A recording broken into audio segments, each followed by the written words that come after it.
In Nebraska, rain with strong winds caused destruction. In the city of Omaha, on the border with the state of Iowa, the winds of the storm that hit the region were so strong that they were considered a Category 2 hurricane. The winds reached 145 kilometers per hour, and at Omaha Eppley Airport, the wind gusts at 90 miles per hour.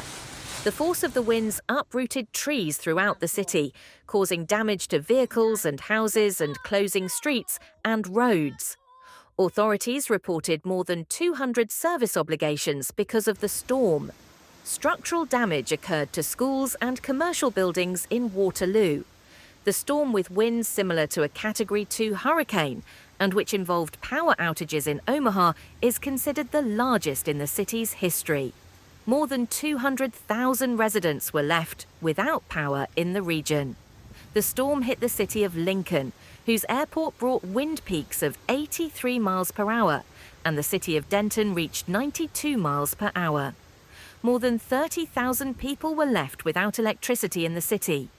For authorities, repairs in the city of Omaha will be the most expensive in the city's history.